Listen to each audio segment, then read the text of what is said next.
Welcome, everybody. Happy Saturday night. It's been too long since we heard that intro music, huh, man? Huh? Gabe is muted, but buddy, I'm so grateful that we get to ride again. It's been 6 months since we did one of these. How time flies. It just flies like a superhero. Yeah, I've just been getting used to the hang of like doing a lot of client sessions and getting in the other 2 shows per week. So I've kind of rejiggered my schedule. I'm thinking we ought to be able to bring this back to a monthly hangout. I believe that would be perfect. It's really fun to do this. We have so much ground to cover tonight. I've got slides. Yo, everybody in the chat, thanks for being here. Would have majorly appreciated if you Hulk smash the like button and share the podcast with a friend who likes comic book movies and conspiracies. Because of all of the movies in the Marvel repertoire, this series, the Avengers series, probably got the most programming, the most trauma stuff. In fact, when you really boil it down, the Avengers movies are about trauma. Trauma is the main theme, and not just trauma, but how trauma influences behavior and how trauma can be leveraged to influence behavior.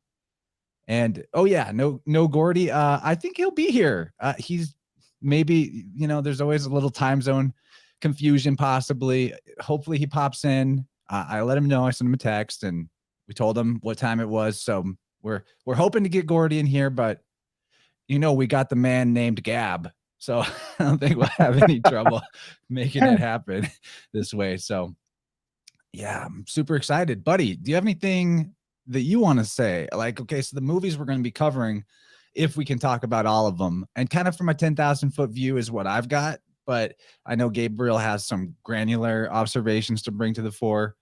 The 4 Avengers movies and Captain America 3, which is kind of like Avengers 2.5. Honestly, they could have called it Avengers 2.5 because it's got all of them in there. So that's those are the movies on the docket. A lot of action in those movies, extended big fight scenes. So in that sense, even though they're longer films, I don't think it's actually that crazy to try to just cover the major plot themes and character arcs the way that we have, in store. So yeah, what do you want to say about these films? I know you've said a lot in your life about them already. People should definitely be aware of your projects on this stuff if you'd like to pimp that out too. And yeah, let's get rolling. Yeah. I did a episode on the Tarot Marvel correspondences over on Esoteric Thoughts on his channel. And it was such a touching release time because it was the last thing he put out before he passed away. And so this entire project is really woven itself right into my heart in a really amazing way. Like, I'm never going to go through another February without thinking about Esoteric Thoughts. So if anybody cares to take the time, I'm pretty proud of that project he and I put together. He was really helpful getting my slides organized with me, and it just came out in a nice flow state. So I'd like to offer that to anybody who is interested. Big love to Esoteric Thoughts. And Yes, my we're always growing with this stuff. You know what I mean? Like I went back and I watched the last one we did on Doctor Strange, and and I've got a whole. I mean, it's a new lens every day. Like taking things to a whole new level every day. But those previous ones we've done, just to cut in, it's Mhm. really good stuff, guys. If you haven't checked out the series we've done already on other Marvel movies, we tend different than what it'll be like tonight. We've tended to go like shot by shot, really granular, like picking apart even the little aspects of the scenery, which is a really fun way to do it. But I think in terms of this conversation, it's better to gear it this way. But we'll probably in the future be more like previous shows where we're getting down to the nitty gritty and analyzing the mise en scène and like the, what's on the coffee mug on the back shelf, right? Like every little thing, there's everything's a message. Everything, yes. Um, so, as we go, I'll bring forward, some of those tarot correspondences. But, the one that I focused on was the Captain America 3, which is the Civil War episode. And, there's something like you picked up on it and you said it exactly correctly, that it's could have been like woven into the four staple Marvel pillars, that this one is like kind of a blending of essences. Well, sure enough, it corresponds with the Temperance card, which is where she's got the one cup pouring into the other cup. And so, like you were saying it metaphorically, but if you had to pick a tarot card of the major arcana, that would be the card to express the way you were laying it out there. So, and then one more thing before we go on, um, I am like kind of seeing things through a new lens. And one thing that I'm getting into right now is the three forms of the Greek mystery schools and what the differences are in their flavors. And I think I'm starting to be able to pick out some of their fingerprints. So that's kind of a new pair of decoder goggles I'm going to have on. There's the Orphics, the Pythagoreans, and the Eleusinian mystery cults, and they are different. And so I think I'm seeing some of their signatures woven through, and I wonder if it's been there all along. And eventually, that's kind of a code I'm going to be cracking in on. And then one more thought was, I've been pondering, something I used to do. I used to be a padded assailant, where I would put on a padded suit and run people through scenario-based training where we intentionally traumatize them and get their adrenal response flared up, and then give them a learning opportunity and a chance to come out of a struggle in a victorious fashion so they can rewire their trauma. And that's kind of the elevator pitch of it. But I'm starting to wonder, to what degree are these films doing the same thing? And to some degree, it could be beneficial. I could see how you could use these films to adrenalize people, get them in a passive state, put them in an adventure experience, and then rewire their response to a beneficial degree. But then again, I see how it could be totally abused, and so I that's think kind of it's what, more on the abused side, yeah, and but that's it's what up we, to the individual. It's like, are you taking it in passively, or are you do you right. have symbolic literacy that constitutes that all important psychic self-defense? Yep.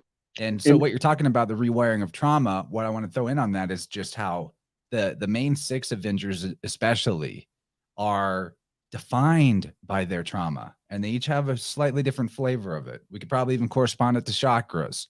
yeah, And in that, if you are particularly prone to having stuck energy in a certain one of these categories, and you identify with the character in that, and you're opening up in that way, and then they're throwing at you all the different social engineering and predictive programming, really like crisis trauma hmm rituals, of which that's what my slideshow is really about, covering off all of the world events that are mirrored in these films. Then that's wiring you to, get a stress response when you then see something related to that in the news as if it's personal. right. But on the other hand, what you're saying is also true. And I think in the modern age, an interesting potential outcome of all of this media and all of this fiction is that possibly we could be seeing humanity working out some kind of like old ancestral karma and like past life karma and trauma through the screen. because on these different heroes' journeys, assuming that there's some level of resolution and character development and growth in a positive direction, there is the possibility of taking on those lessons yourself without having to go through like a war or whatever happens in the film. So I think that there's like, with everything there's good and bad, and it has to do with your level of consciousness when you approach the material and whether or not, you're on the self-growth trajectory or self-destruction or self-loathing trajectory. Yeah, man. Yep. And so, yeah, that's kind of, I'm starting to see it as almost like layers of Inception to some degree, where it's like on a beginner level, it's like, yeah, there's a lot of resolution baked into the plot lines. But then on a more advanced level, I'm seeing where they're leaving wounds wide open potentially.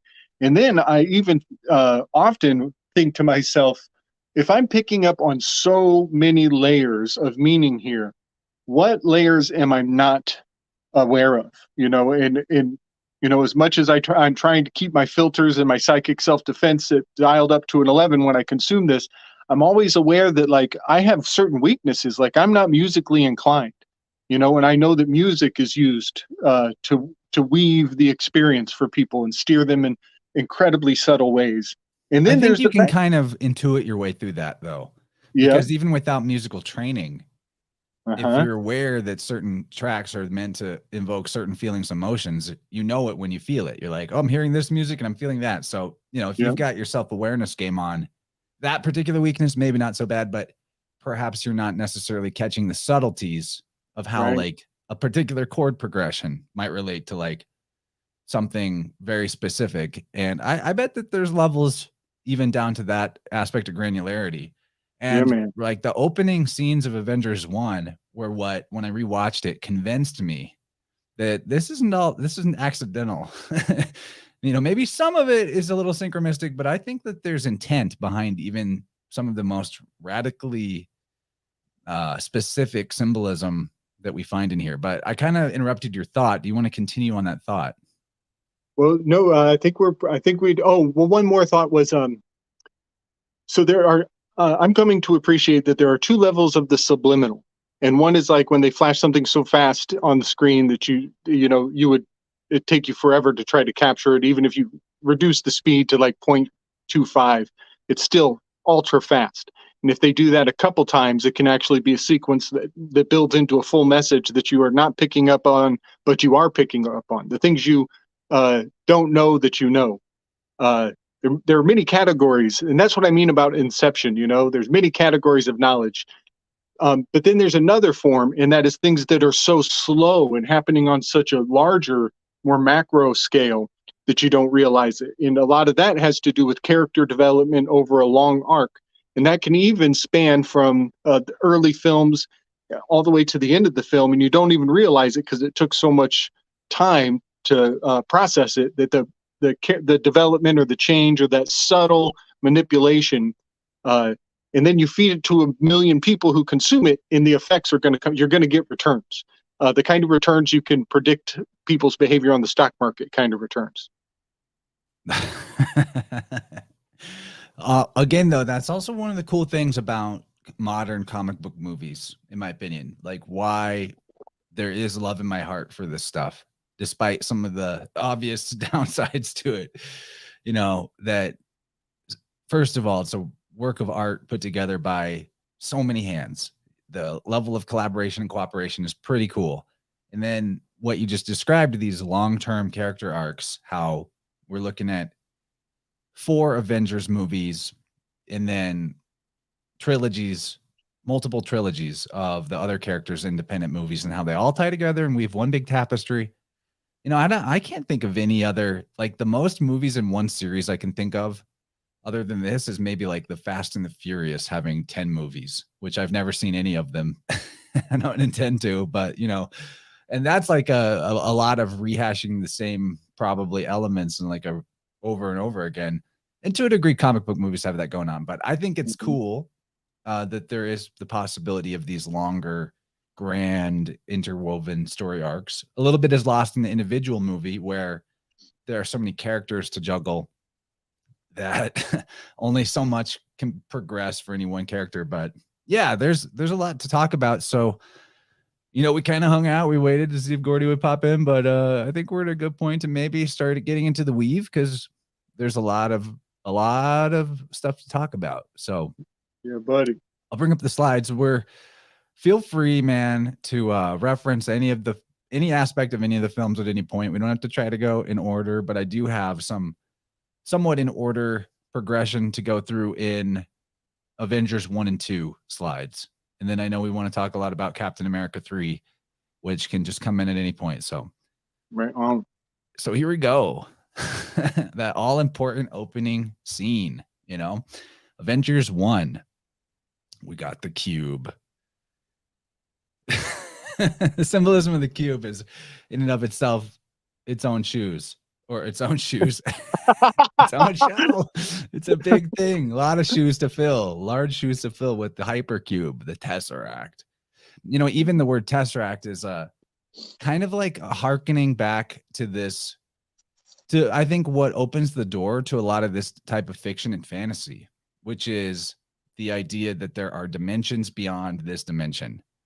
And that is, we covered that off with Matt Presti really well on a recent InnerVerse episode, how this sci-fi notion of dimensions being some kind of alternate realities that are separate yet connected to this one, how a lot of that is mathematical smoke and mirrors. And even the term dimensions as it's used is like, it's become its own word in New Age and in, sci-fi and all that. But we're talking about length, width, and height, which is what a cube represents. It's the three dimensions of length, width, height.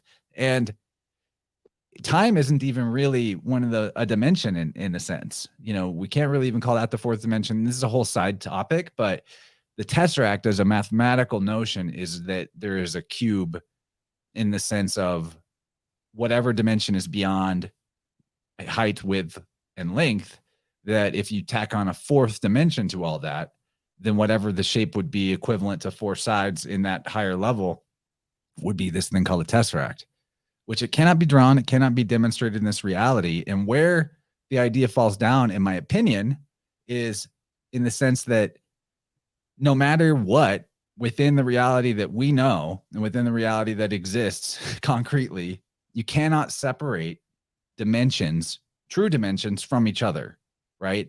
Even if you are talking two dimensions and using a sheet of paper as your example of two-dimensional, well, that sheet of paper has height to it. It's just very subtle. It's a small height, and you can pretend like it's not there. And we can pretend like there are higher dimensions beyond this one. But are they, like, why time doesn't attach as a fourth dimension, in my opinion, I agree with Presti on this, is time connected to height, width, or length? And I don't think it is. I think that we're talking about this, what we experience as space, what we experience as the physical reality. I don't think that the idea of alternate or higher dimensions has ever really been any good to humanity. That's like, I'm looking at the overall ramifications of these notions, and it puts people into all kinds of like fantasy based reality where like, oh, we're going to ascend to a higher dimension, or, it's very much the same type of priestcraft jive that we've seen so much of all the time. Like, your reward is in heaven, don't worry about how much you're suffering here, or the alien saviors are coming, they're just on the other side of this other dimension, or all of that shit. So like, I'm not mad if people believe that that dimensions is a term that can apply to parallel or alternate realities. But I'm kind of a purist philosophically in that I look at like existence means existence. So everything that exists is comprised within existence. So separate alternate existences doesn't make sense to me, because existence philosophically and like definitionally is all that exists. So how can there be parallel? I'm not ruling out things outside of the spectrum of what we can see. I'm not ruling everything out on the electromagnetic spectrum of vibrations out of our perceptual, range. But my point in saying that is that if there's stuff that we can't perceive, it's not somewhere else, it's here. And it's not a different dimension. it's a different spectrum perhaps, but I'm getting into the weeds on that. But here they are presenting us this Tesseract hypercube and then showing us a scene of like, another dimension or outer space aliens and who we find out later is Thanos. But yeah, good at it. buddy. I know I spewed a lot right there. I dig it, man. I'm triggered by this fucking cube.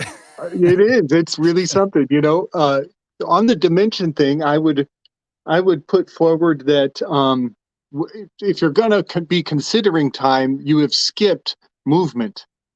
We go height, depth, width. They're kind of the same thing, that time measures movement. Right. And so you gotta even give movement some development before you start, tapping into the time factor. And which is a weak spot in physics, for sure. But I want to get ahead of polymathing in the chat. I see him busting out some anagram work. He's gonna steal my thunder if I don't get this out. Oh shit! You got to beat Louis to the punch. Yeah, man, big up, brother. So while you were talking, this is the word tesseract is powerfully anagrammatic, like a mofo here. I got well, I want to do this in order. I think we've got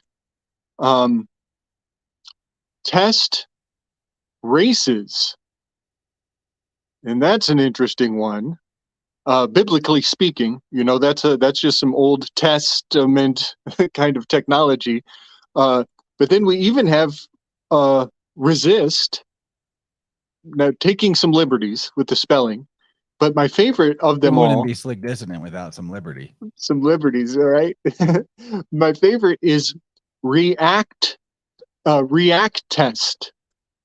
REACTEST could be a play on the word tesseract, and we've brought this up in previous weeks. But this is also the scissors act, the act of cutting, which all goes back to the placenta. What are we, 24 minutes? It took me forever to get to the placenta. Only because I talked so much, you didn't have a shot yet. Yeah, that's interesting though. React test, test of the races, and even what's this one? Oh, exister.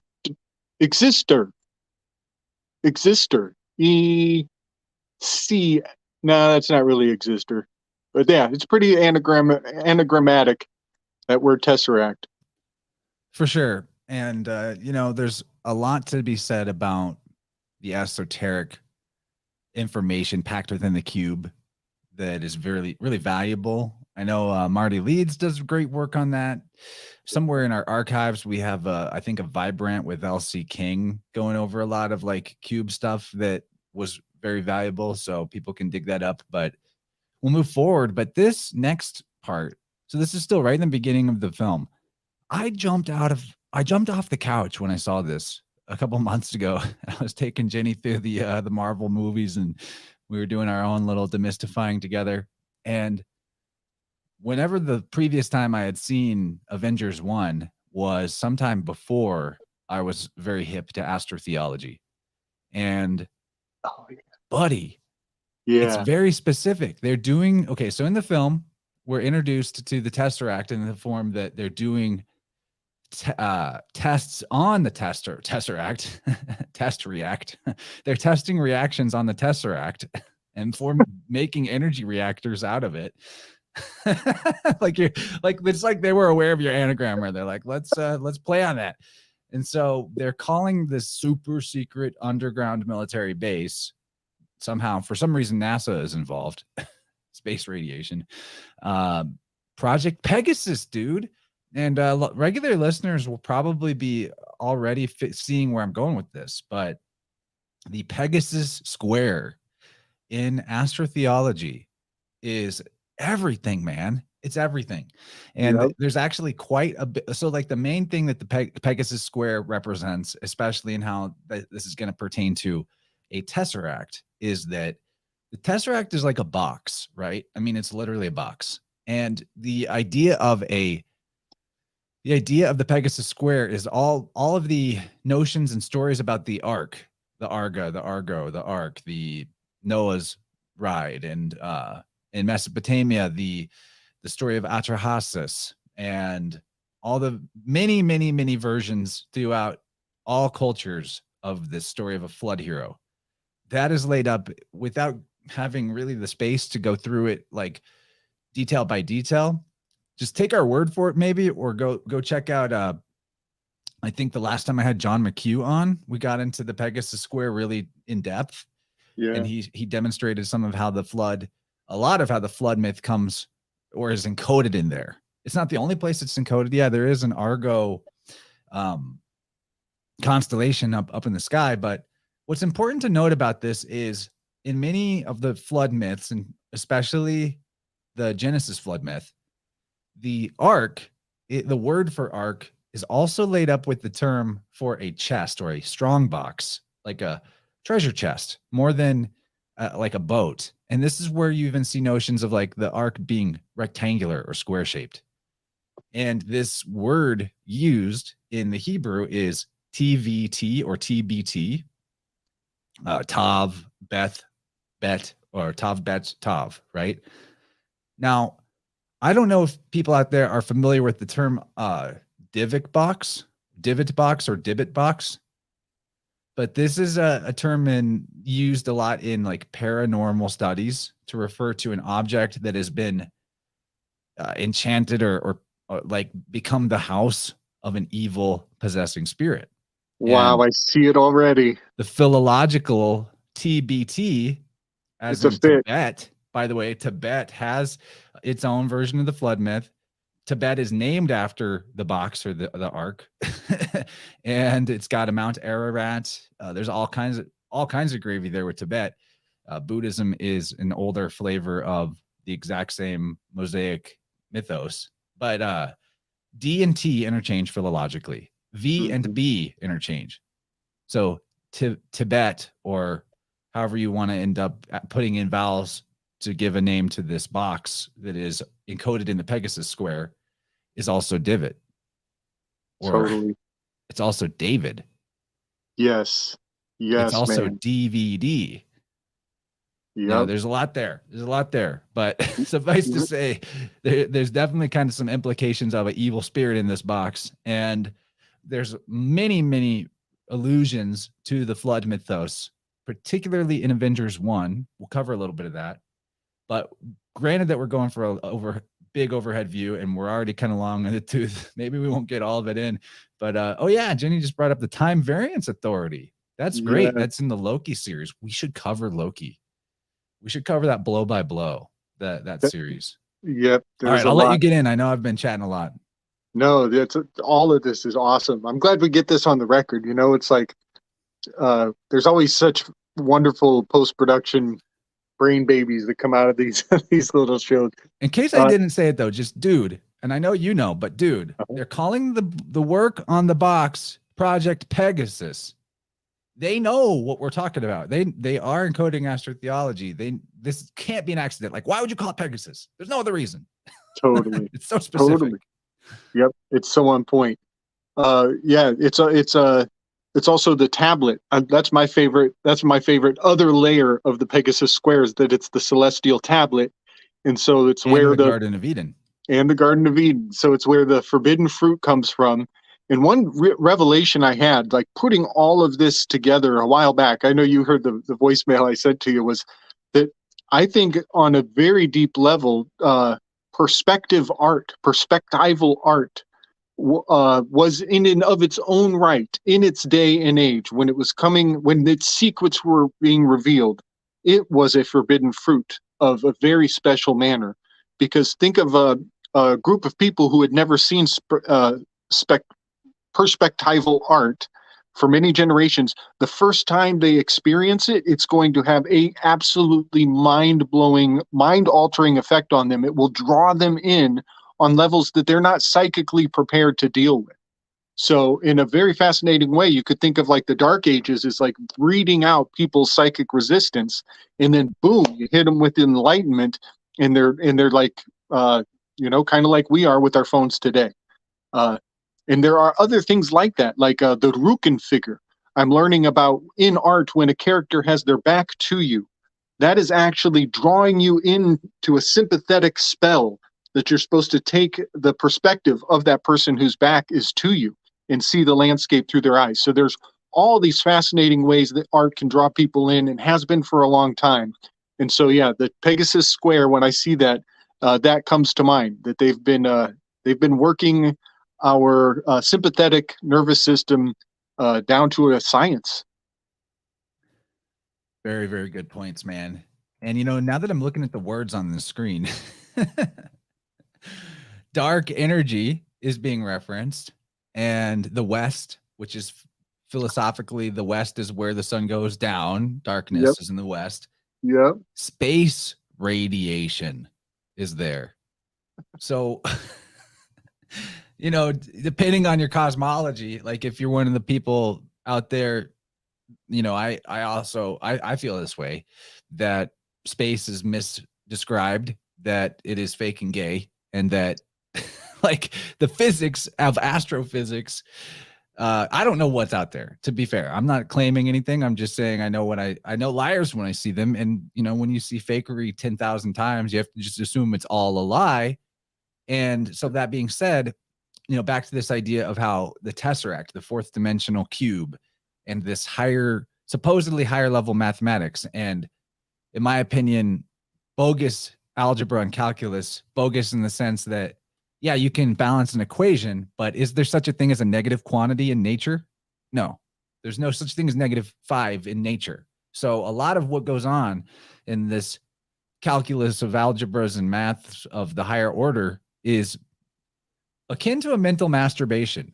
It's okay. I'm not like mad about it, but you can do, there is cleverness to the riddles that are created and solved.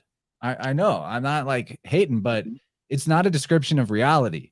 It's exactly akin to running a computer simulation that you feed in data based on assumptions and this type of mathematics, looking at what the simulation then spits out and simulates and saying, look, that's reality. No. The higher order so-called mathematics are a simulation. They are not reality. They're a representation, an attempted representation of reality with flaws, in my opinion. Yep. And so that's where you get the idea of dark energy. It is something that they come up with to try to justify their other preconceived notions like gravity. And even throwing out space radiation there is kind of like a little, I don't know, pinch on the butt, right? Like there's everything about the moon missions and all this so-called space station stuff is like, well, they're also telling you about these so-called Van Allen radiation belts and all this dangerous space radiation. But yet, we could pull up a picture of the lunar lander. And as Owen Benjamin has been saying on Twitter lately, you couldn't pay somebody to get in that lunar lander and submerge it underwater and stay in it for an hour. Nobody would trust that thing to be airtight. Yeah, totally. So it's kind of like there's a few other references like this I caught even in my quick skimming through the films of how they're like kind of having a little laugh about dark energy and about space radiation and about tesseracts. Like, I think that there are those in the know that proffer this type of worldview to people that a fantasy-based reality comes out of. And that's an immediate disassociation from nature mentally. And it's where you get this hyper-reality notion of Baudrillard, that if your belief system creates a framework overlay on nature that doesn't jive with nature, then you start to feel like nothing's real. And then you get easily swayed into stuff like simulation theory or easily swayed into transhumanism. And it's a big Pandora's box, for a box reference there. Right. Yeah, man. So I'm jumping on board with the one-on-one agenda. He's recoining the phrase to be space is fallacious and homosexual. I'm rocking the one-on-one. Yeah, man. Nice. I haven't worn it for too long. Nice. This is totally a side tangent, but Braden on Rock Video says, show me on the chart where NASA touched you. But so yesterday, why I postponed, to be real for a second, I got like a mega headache and I was totally unable to focus and I was kind of knocked out. And but that allowed me to listen to you on Bird Dog's channel last night. So that was nice. While I was resting, enjoyed that a lot. People should check that out. Really good chat. Bird Dog, the Crypto Ronin on YouTube. He's in the chat here. I think someone's already linked it. But that being said, Had, some coming and going of that headache today, but was determined to power through this. And, that's how, first of all, strategy wise, I put this shirt on right before the stream, like purple, crown, head, like this is going to do it. Like this is it's homeopathy. A little bit of the element of the pain goes into the cure. So I put this purple on, and then I just know that what we're doing right now is like a calling, is like a healing to me, because I get in here and I'm just jazzed. I'm jazzed. Headache is gone. Focus is there. I'm super stoked. So just really glad about that, and can share space together. Gives me a little, teary, happy feeling. Love you, buddy. Love you, brother. Magic. Yeah, man. Big time. Find what you're here to do. It's like medicine. So one quick drop on the Gnosticism for just the Gnostics are taking hits left and right now. And I don't know what's going on, but like they are getting put in the crosshairs 15 ways from Friday. And I mean, already from our camp, but I'm seeing like there's a fella out there. This I should drop his name. I should just go ahead. This guy, James Lindsay, he has found some rainbow Gnostics in the literature. And now everything Gnostic is rainbow to him. And so he's coming at it with a broad brush that has me just a little like repulsed, because there are redeeming things in there for the individual. But I think one of the biggest problems here is when it gets turned into a collectivism, a herd kind of thing, where people are going to end up in a corner that they're not necessarily comfortable with. So I just wanted to say that, then maybe bring that Voltaire quote where he says, if for those who can get you to believe in absurdities can just as easily get you to commit atrocities. And we are coming up on a very interesting time where the Voltaire of the lightning bolt striking the tower seems to be imminent. So that's just a good thing to hold in your pocket. And then also I want to say that space is intrinsically Gnostic. The idea, the disingenuous and homosexual concept of space is intrinsically Gnostic. That you got to get there in a giant flaming cock. Totally so funny. It's so funny. But it's also, the word space is escape. It's an anagram for escape. They're on Cape Canaveral. All these things are, the forefront of the Gnostic spear is so phallic, it's crazy. It's on the cock of Florida. It's pretty wild. It's a wild ride. So I just wanted to kind of point out that people are coming at Gnosticism from 1,000 different angles, and all love and respect. I just think that it's important everybody take it, blaze your own path. Don't buy into every little book you ever read about Don't take on labels. Right. That's all the fights come out, especially in our community.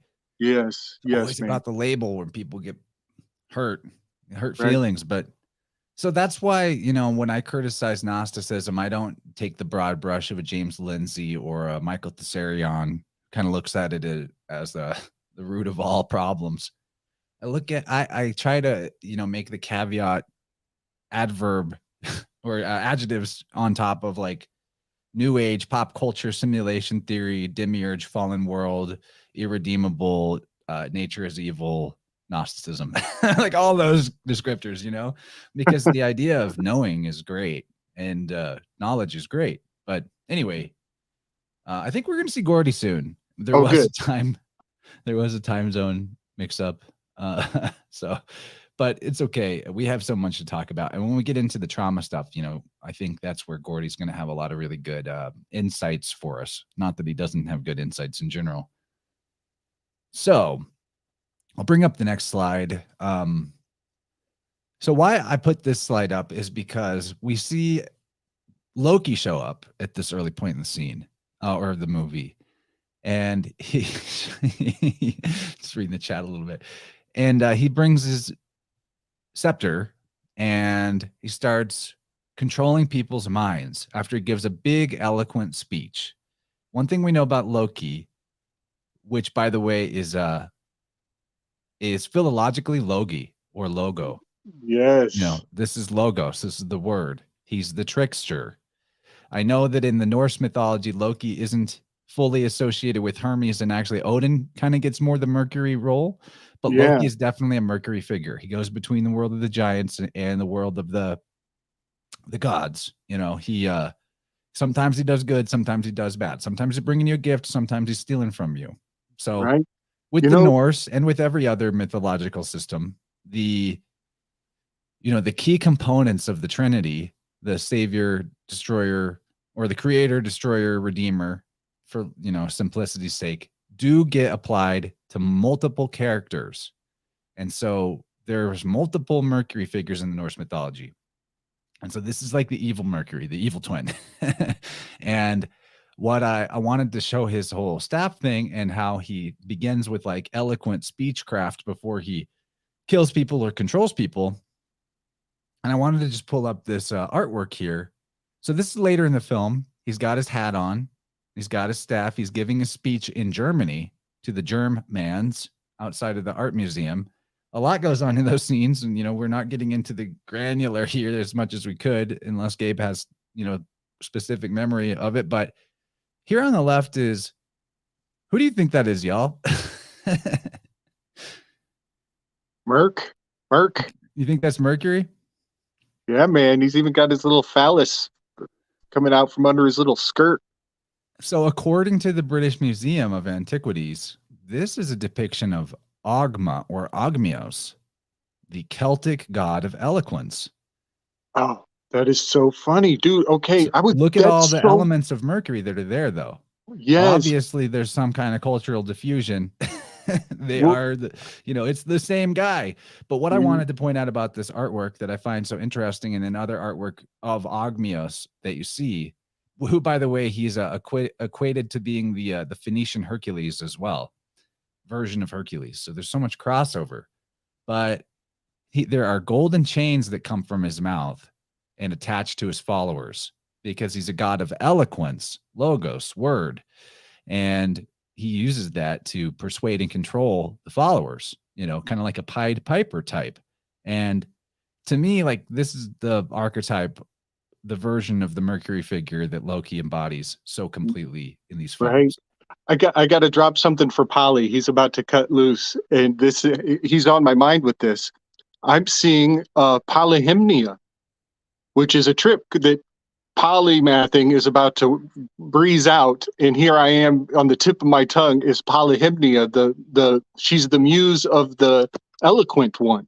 That's literally her epithet, is the eloquent one, and she has multiple skills. She embodies all of the aspects of terpsichord. She can dance. She has geometry, and she has the ability to speak. So her name is like polyhymnia. So she has many in her name, like poly and many, in the song of it all put together. So I just wanted to share that for Polly before he's got to roll out. Big love, Polymath. I give thanks to these gods of eloquence, though, because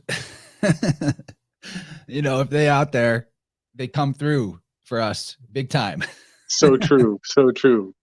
There's really like no greater feeling than having an eloquent flow of speech. I mean, there's a lot of great feelings in the world, but that's really up there for me.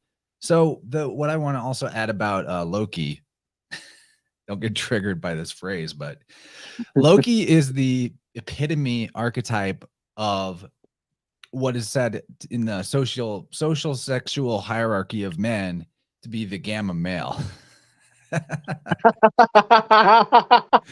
Because he's small, he's jealous, and he always thinks he's right, and he's got something to prove.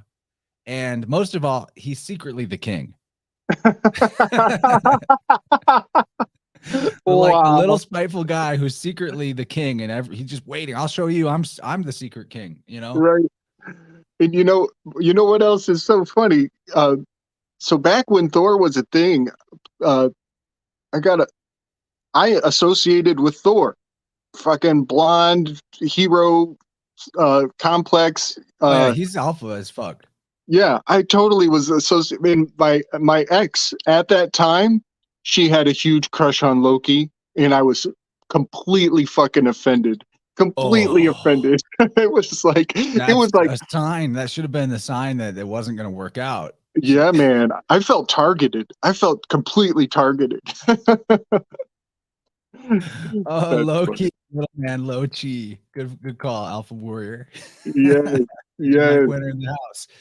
Yeah, it is. It's and there's a real thing about like popularizing that style of behavior in media. Like we see more examples of this type of character. Maybe, there are problems with the behavior that are evident, but like they get like a redemption arc, and oftentimes the alpha character or like the strongman character gets more of a diminishment or like shown to be a buffoon or brought mhm, down. I mean, we see this with Thor, where by the latter Avengers movies, he's fat and depressed. He's been brought down, and Loki gets kind of elevated to a hero role. And again, I think we should talk about the Loki series because I like it a lot overall. You see, when I say gamma male, I'm not like saying that there's people out there who are a certain rank in the sexual hierarchy and they're someone's one thing and there's no moving out of it. It's not that they are that, it's that behavior fits into categories archetypically. And so that's one thing I like about the Loki series is he learns why his behavior is not helpful to anybody and yeah, especially not himself. And he pulls himself out of that and becomes a good support character. Usually someone who's got a lot of these traits like a Loki doesn't end up becoming an alpha, but they can at least start to be more of a supporter, like right. filled role in the like social hierarchy in a healthy way. So I like that a lot about it. Yeah, I agree, man. I definitely uh, have big respect for the nonconformist spirit. And this is probably a good time to just kind of float this idea I've been cooking on. The Diablo Ex Machina is like, everybody knows about Deus Ex Machina is an ancient theatrical technique from the Greek plays where, the writer will fabricate an unresolvable plot line, and at the very end of the story, some machine will descend from the rafters that will completely save the day, and everything comes to is redeemed and solved by this machine. And generally, the machine embodies the spirit of the state somehow. On some level, they will be ceding the dominance of the state, the dominance of God, or some collective, plot mechanism that's going to resolve everything. A lot of people know about that. Well, lately, I've been seeing it as a non-resolving theme that will actually keep people in a sense of no resolution for a prolonged period, and that was totally injected into the entire Marvel series throughout. Because even when they ran the credits at the end of every episode, everybody's still sitting around even while the credits are rolling. They're like, is there going to be more? Isn't there going to be more? So you don't even have a sense of resolution even when the credits are rolling. Then they give you a 2-minute little extra clip and you're like, oh, that was fun. But then they still stay in the seat because they even seated double extra scenes after double credit rolls. So Oh all yeah. of all of that plays to this dissolving of the sense of resolution that we used to get from film or cinema or even just little shows in our home. We get to go to sleep and have good dreams because everything was resolved. But that's not how they were rolling nowadays. Wow. That's super profound, man. And particularly, I know you were there whenever we talked to Carrie on that Vibrant and we got into the topic of closure. And it's been so powerful for me to invoke the closing of sacred space when I'm doing tuning ceremonies for people, Yeah, brother. particularly today. When I that moment of closing the sacred space with the client after the tuning and inviting for the grounding and releasing of any stuff that came up that needs to go completely during the session. And like, speaking of gods of eloquence, like that moment for me, words came through me as if inspired divinely that I was just watching come out of me, and they affected me as much as I think they affected the client. And like this moment of closing, I realized that the moment of closing the ceremony, doing it properly like that, with the words that came through that I didn't even expect were like, not only do we close the sacred space and into this ceremony, but we're also closing the book on the patterns that we revealed in this tuning and going forward with an entirely new book of life. So like I realized that closure, and it's exactly the same with resolution in the movies or lack of, that you're able to close things out that need to go, and leaving things hanging like that. There is something off about that. There's something weird about that. Nice. For sure. That's awesome. So now we're going to just go through like the introduction of the main 6 Avengers. And I want to talk about their particular flavors of trauma, because I think this is what really defines the Avengers series. And maybe it's a little mundane or maybe not, but I think this is important. Maybe it will help people see a little bit in themselves where they can let go of a pattern or two. Because what you said about how rewiring can take place, I think that there is like a identifying with certain characters even unconsciously, and then taking on some of the energy, through that openness. And again, like to reference tuning, what I see all the time, this guilt trauma that leads to self-punishment. And that self-punishment often comes in the form of the body, punishing itself in some way.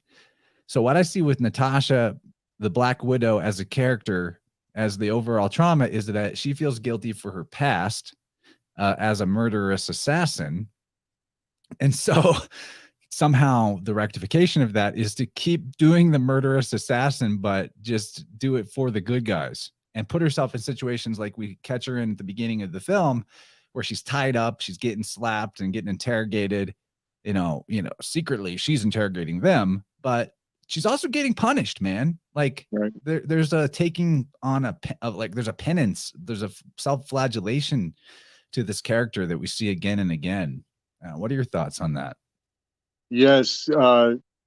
And we find out, and this is kind of an example of, they seed it before we have the context for it. It is not until all the way when at the end of the entire Marvel primary arc, it's during Black Widow, that we find out why she's such a programmed characters actually died, self-punished to the max, self-sacrificed. Right. Yep. Oh, right. I guess, yeah, because she does. She dies in the very final one. But it's during Black Widow that we find out that what they do to these death too, for that matter. She fought over. Somebody else wanted to die. They fought to die over who's more selfless here. Man, if Ayn Rand could have jumped in and narrated, maybe save both their ass. But ultimately, it's in Black Widow. Throw the Red Skull off the cliff and be done with it. Yeah, exactly. But yeah, we find out in Black Widow that they actually they cut out their, what is it, a hysterectomy, that they are required to have a hysterectomy. And it's so profound, man. But it's not until after the whole arc that we find out that's why she's so self-loathing. She has no generative purpose. I forgot about that detail. Yeah, man. In the biofield anatomy, the womb area, the sacral chakra, what is removed in a hysterectomy is where stuck energy lives, that has the flavor of guilt, shame, repressed frustration and resentment, which in this case, and for a lot of people, that is actually self-directed. And if you have the self-directed resentment, self-directed frustration, it does get directed outwards too. And like with her behavior, she has a history of violent behavior. But that is fascinating, man. It's literally the part of the body that regulates whether or not we are feeling this guilt and shame complex. And and how also that is sort of connected into the root, where if we're holding on to this shame, a lot of times it comes out in like, we don't feel good about ourselves unless we push ourselves so far physically that we are self-punishing, that there's like a guilt-driven overdoing it. And her line of work is obviously that. She doesn't have superpowers per se, but her superpower is like super numbness, Yes. which again, a dysfunctional sacral chakra. So like a low energy sacral chakra, someone will feel a lot of pain in their body. But if it's just shut off as much as that can be without you being dead, people tend to be more numbed out in their body and able to totally disregard pain and like ignore feeling it at all.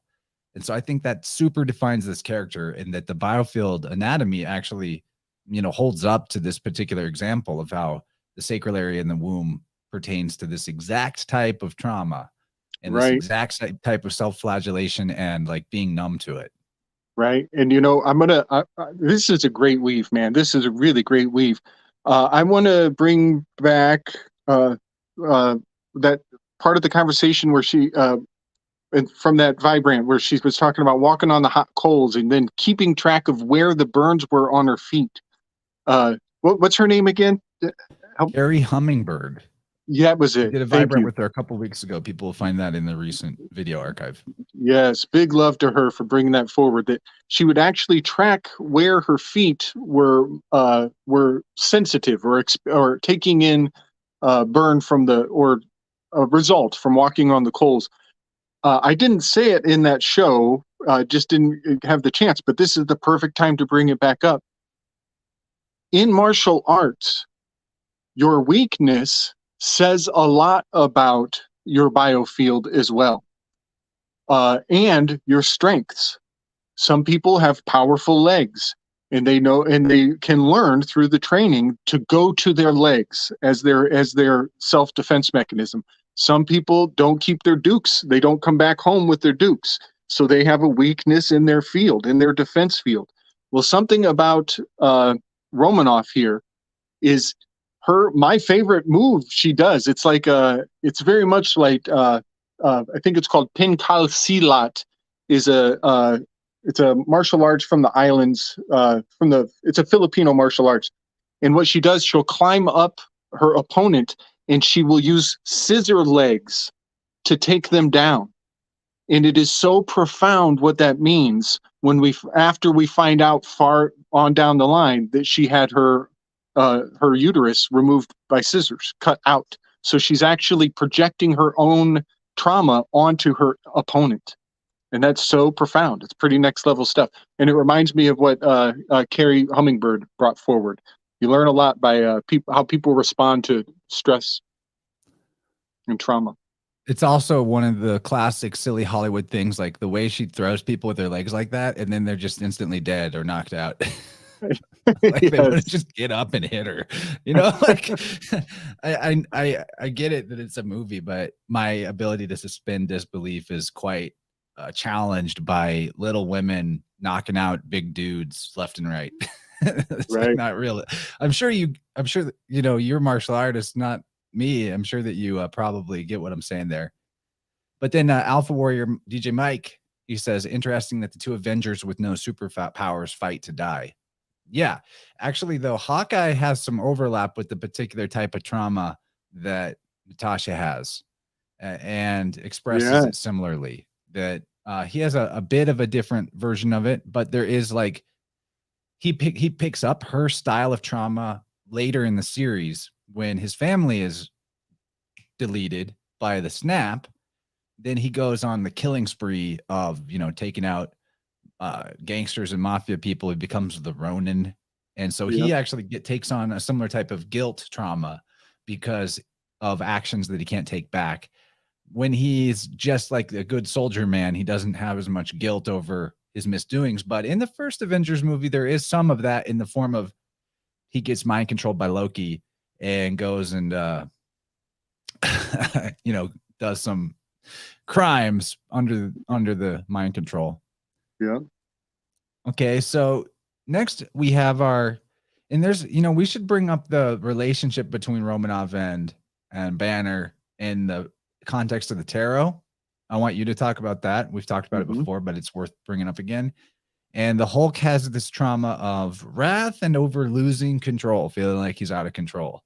There's probably more to it than that. Like, what do you think about Hulk and Banner, their particular trauma, and maybe even there's like some identity crisis you know, the form of like there's sort of like the nerdy guy versus the alpha male thing going on with him as well. Like that Right. society doesn't accept the big, strong, aggressive guy.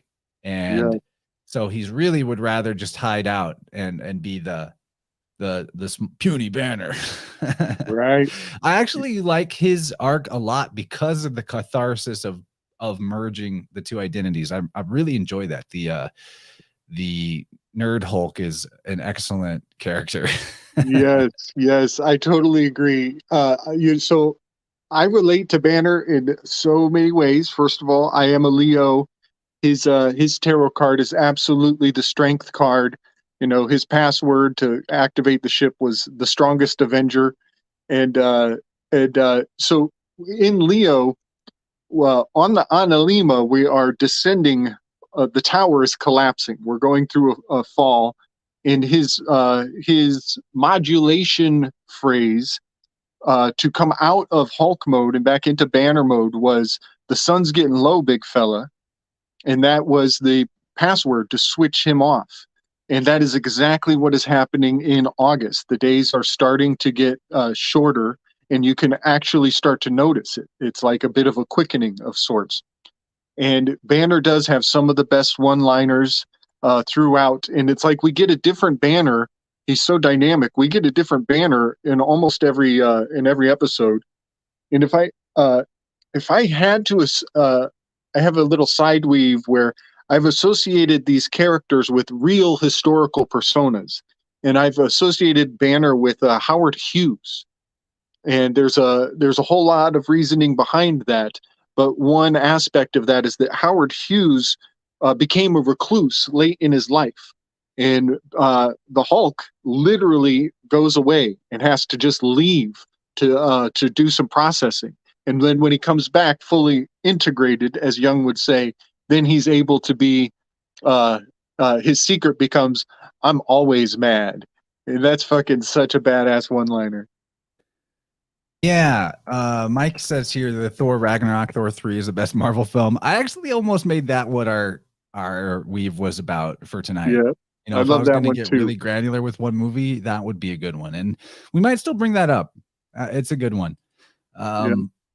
So what I will say about, so first of all, what your weave, you know, I think the weave that you brought forward years ago now about Romanov and Banner and the strength card, sun's going down, the Leo season where the sun is actually starting to, you know, the sun in Leo is, even though the days are starting to get shorter, the sun is actually more furious at that time.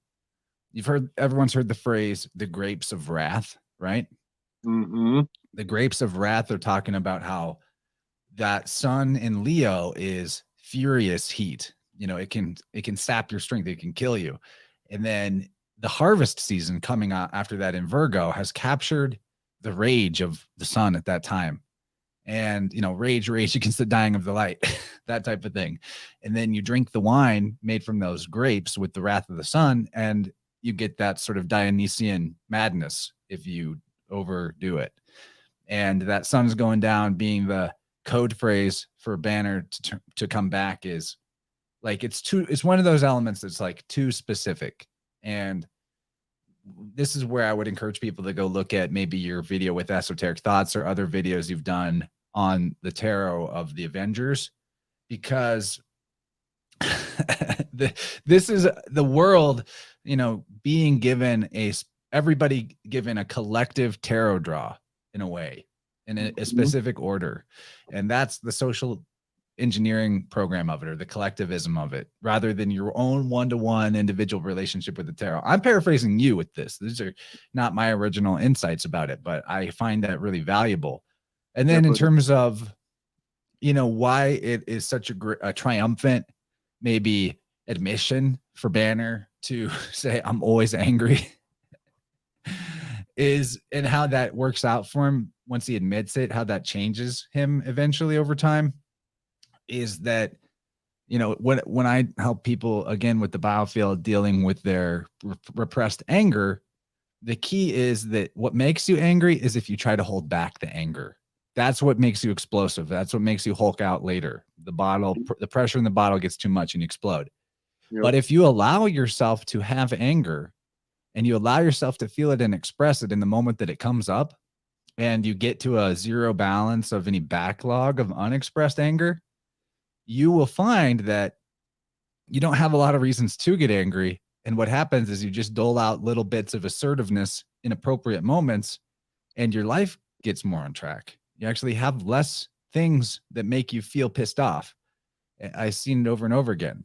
And, you know, this is to get a little personal. I actually had a revelation on my own when I was doing a tuning for somebody recently, working with their moment of repressed trauma, where we found the instance as like a 4-year-old or 5-year-old for them, where something happened that really made them angry, but their anger had no effect to influence the situation because they were a child. And all of a sudden it dawned on me, like, I lived most of my life with this identifier of I don't get angry, angry people suck. And this repressed anger actually came out for me in the form of like right shoulder problems later in life and struggles to set boundaries and issues with psychic vampirism in relationships and playing the role of the victimized empath, and very much in a similar way to what happens with Banner. Like, he's victimized by the way he's being used by Nick Fury, and he's being used by such and such, and they just want the green guy, you know, they don't really want him. And what I realized about myself while doing this tuning for somebody was like, oh man, I had a moment like this. Like, I want everyone to open up to the possibility, if you feel like you're one of these strictly easygoing people that can't get angry or doesn't allow yourself to get angry, to consider, like, was there a point in your life, maybe in childhood, that mirrors in any way this experience that I had, where I was a 5-year-old. Oh, wife just came home. Dogs are going to be barking a little bit, but I was a 5-year-old and they took me to get my kindergarten shots, and something inside me just was like, no. And as a 5-year-old, I hulked out, and I was like punching and kicking and screaming and crying and like refusing to comply. And I had to be held down, and they gave me the kindergarten shots anyway. And it occurred to me that that was the moment in my life where, for me, anger was ineffective and embarrassing and, you know, outright hurtful all around the whole experience. And that was the moment where I was like, from then on, I set up this belief program of I don't get angry. Angry people suck, and became hypersensitive to other people's anger in a way that was not helpful or healthy for my body or constructive at all. So, yeah, you know, it's still something that is like not necessarily I'm perfect at, but overall, like, why I explain all this and what I hope is helpful about this series of exploring the trauma types is that if you identify that way at all, maybe consider and be open to, like, I'm allowed to feel anger and express it in the moment where it's appropriate, because that feeling or emotional flavor of anger is the color green. It is. It's the heart chakra thing. It lives in the heart chakra, and it will burn up your heart chakra to keep it in, because that energy is part of your overall spectrum as a human being, regardless of if you allow yourself to feel it, perceive it, or express it. And it's the same exact resonance as assertiveness and healthy levels of aggression, which especially men need, but everybody needs. There's a time where you need to be a little assertive and a little aggressive. And if you allow it, you'll only ever need a little bit at a time. And it will help you navigate your life in the direction that is most in alignment with who you are. Man, great weave, brother. Great weave. Good share too, man. Yeah. You know, so ANGER GRAEN. Grain is actually an anagram for anger. If you allow me the A to the E switch. Also, something that was, I mean, late in my life, it was like a huge weight lifted off my shoulder, was to meditate on the fact that anger is not hate. Gordo! Buddy. Welcome, buddy. I'm still messing with, I'm trying to move my stuff back.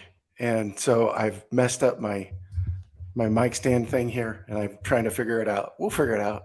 Yeah, Gabe's on a weave anyway, but, you know, welcome, yeah, buddy. It's all good. Thanks, man. Good to see you, champion. So, good Good, good. So, yeah. So we're kind of talking about Banner here and how, anger is not the same as hate. And in fact, if you really think about it, anger, yeah, man, yeah. Anger, you can see a person behaving angrily. It can actually be, you know, empirically obvious on the face of it. Hate is actually a projection or a presumption that can only come from another person's interpretation. You can't have another person tell you that you're acting hatefully. There's something very different and very important that we make that differentiation between anger and hate, because anger, was explained to me, and I love this, is merely a demand for something better. And it's okay to demand for something better. And maybe it helps you to frame what you need to say in those words, to say, listen, I'm demanding something better. And I'm not being hateful, because people, in this day and age, people really love to paint everything as hate. And that's not what's up. That doesn't work that way. So I offer that up to anybody who needs to Hate just say. is 8. And it's the 8. And 8 is the strength card. 8 is the strength Whoa. card. Yeah, man. Yeah. So, if you don't express your anger healthfully, you will end up experiencing a lot of self-hate because of it. And it will boil up and turn into unhealthy projections. Nice. Yeah, so Gordy, what we've gone through so far is we talked about the Tesseract and the Hypercube and the fake math, and glad that you weren't here for us to talk shit on space, because I know that's like it might make him Hulk out, but he's like, it's not flat. But we talked about Natasha's particular type of trauma, this like guilt that causes self-directed, put yourself in situations to get hurt because you feel guilty and all that. We got into Banner just there. And, if you have things to say on those two characters at all, or in particular in the vein of how the movies are describing their trauma and playing on that, we can jump into Steve, because Steve's got some interesting elements too. Yeah, every single one of them do. They all have trauma, right? I mean, every single one. They haven't gotten to where they are without some sort of traumatic event. And you notice how so many of these characters, especially Natasha and Winter Soldier, it's all mind control. They've all been brainwashed at some point in their origin story. Right, exactly. They're showing you how it's done. Oh man, I can't wait for Gabe's slam dunk weave about Bucky later. Yeah, let's keep going. Who are we talking about? Okay, so Steve. Oh hey, yeah. Gordy. I was going to. It's too hot right now, but I found all my nerd gear, and I found like this Captain America football jersey. Whoa! Nice. Look at see, year 41. Oops, where's my thing? Here we go. But wow, why number 41? That was the year 1941 Captain America was created. Wow, that's the 13th prime cool. Number. Right there. And Cap could have his own Avengers show too, just about all that like Nazi wartime propaganda elements. I bet Gordy probably has a lot on that. But in terms of trauma, as like the type of trauma that the character in this film is swayed by or influenced by, this guy's definition FOMO. He's got the fear of missing out is a big part of Cap's entire arc. There's actually this scene where he's punching the bag. We're being introduced to him in this film. He's already had Captain America 1 as a movie, so he's in the present. He's punching the bag. He's having flashbacks of his old life in the past before he got put on ice and brought into the present. And specifically, one of the lines that flashes in his mind is, there's not enough time, there's not enough time. And I find it interesting that is his particular trauma or issue, because he's the leader of the Avengers, right? Like if we're putting them on a totem pole of, and correlating that to chakras in a way, he's the crown, he's the Keter, he's the leader, he's the top, he's sort of the sovereign of the group. And man, oh man, in Civil War, does that cause problems of him wanting to like have his own sovereignty, which is kind of what America's about. We can talk about that as much as we want at this point or later, but that the crown chakra, I know I relate everything back to the biofield and all that, but it's because it's so fucking real. And like that lens to look at life through is really helpful. And so one of the things with the crown chakra is if there is jammed up energy there, a lot of times it comes up in the form of like a bad relationship with time. And this is something I see a lot, is like that the bad relationship with time is feeling like there's not enough of it and that you're not getting enough done. And it kind of goes back to that guilt of similar to Natasha's guilt. But that, I think that's a big part of Steve's thing, is the FOMO trauma, which people are really susceptible to, in this ruled by the clock, ruled by Chronos world, where you might be out at the movies, but in the back of your mind, you're thinking like, it's only 12 hours till I got to clock in and be at the office on Monday morning. Like there's so much liberation in getting out of that type of rat race, or being on someone else's schedule, or at the least being in on a schedule that works for you and that, like, work that you enjoy, but or coming to peace with time and realizing there's always enough. At the very least, to have that mindset of there's always enough. Because I just remember, when I had jobs that I didn't really love, that I would always be, no matter what I was doing, that back in my mind of like, I got to go to work at this time. And Steve even says that sometimes, I got to go to work, time to go to work, I think.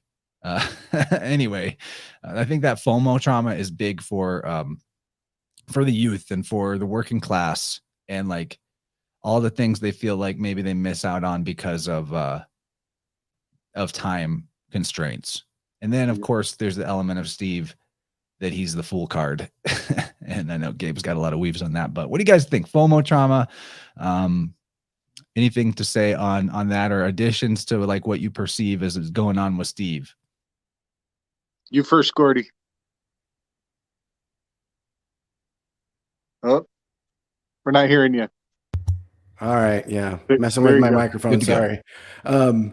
His origin story is clearly, he's the nerdy kid that could never, he was the one that was picked on. He was going to be the one to pick on the bullies. That was his whole thing, right?